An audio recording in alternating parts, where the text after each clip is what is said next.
is up, SMASHCAST Nation? Grab your controller and let's get right into the podcast. Segment number 1, recent major tournament. So, some results for reference. In Ultimate, recently at Shine, first was Samsora. Let's go Samsora. Second was MK Leo. Let's talk about that last set. Okay, so MK Leo, he's the number one. We all agree. He was first on the PGR. What's his main? His main right now is Joker, and Joker is like the second newest character. He's a DLC, and so a lot of people weren't really ready for it when he came out. But he's just been like the leader in innovating that character. He's definitely got probably the best execution of that character. His drag down up air to forward smash is one of the best kill confirms in the game right now. Yep. And just Arsene is so scary. Samsora kind of brought it back last minute. I mean, kind of what he needed. I mean, it was third game. Just like the last tournament they were in, Samsora was in the winner's bracket at the beginning, and then MK Leo just kind of, in grand finals, he took the first set easily. That's what he does. He's always his best when he's in losers, because he knows that he can bring it back if he really tries. But Samsora really pulled through and actually won this time, and it's like the first tournament MK Leo has lost in a long time. Yeah. And third was Nairo. Nairo has kind of made his way up in the competitive scene. Started off as a just someone who would upload some Let's Plays. He was kind of a live streamer. Then he's made his way up. I mean, yeah. Do we know who he mained for most of Shine? For Shine, he mained Palutena. Is kind of his main right now. He mains a lot of different characters. So I saw that he might have played some Robin for part of the tournament. Oh, I don't know yeah. if that's a big thing. Yeah, that was pretty big because Robin is not good. And he used Robin against Bowser, and he actually just destroyed. For most tier lists, it's pretty much agreed on that Robin is a B tier. Yeah, B tier or worse. Yeah. In my opinion, probably a middle C tier. I'm not thinking Robin's very high. While when they're equipped with the Levin sword, they probably have better smash attacks and aerials. When all you're relying on is your spells, Robin doesn't have great mobility. They're a pretty slow character, and when you have a selection of too many Fire Emblem characters to pick from, I don't see why you wouldn't just go with maybe a Lucina or a Roy, who are way faster and they're known to place higher tournaments. Yeah.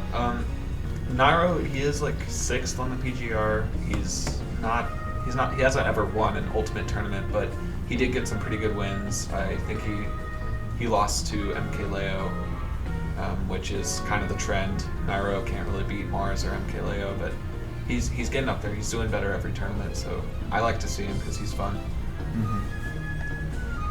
All right, let's talk about Melee for a little bit. So Hungry Box took another major. Not really much competition there. Usually Leffen is the Hungry Box Slayer. He's kind of the only person who can beat him, along with IBDW. But IBDW didn't reach him in bracket, so it's a little bit unfortunate. All right, we're going to move on to our next segment. We're going to be talking about a tier list.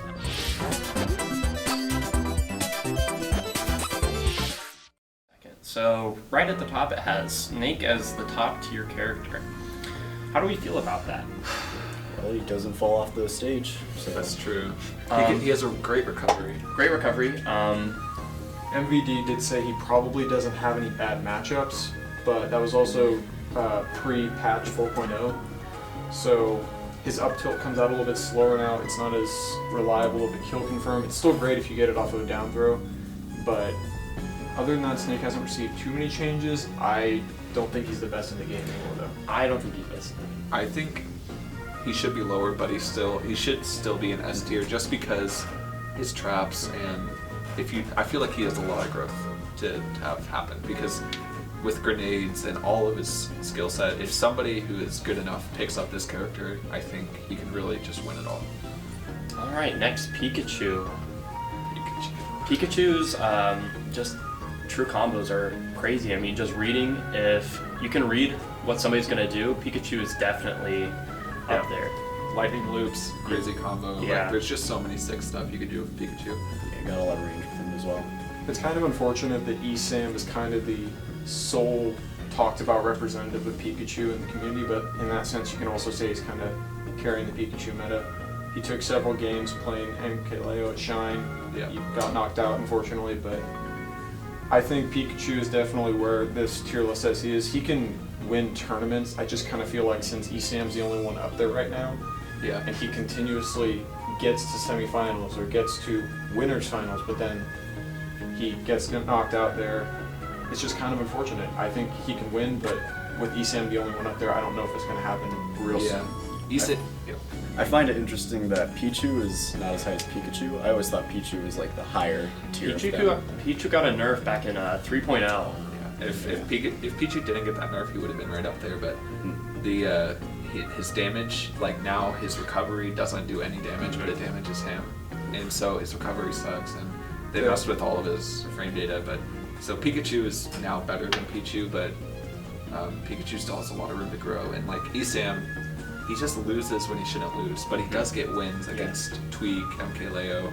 He's up there. He just can't. I could see ECM pulling up a second or a third in one of these next major tournaments. Yeah.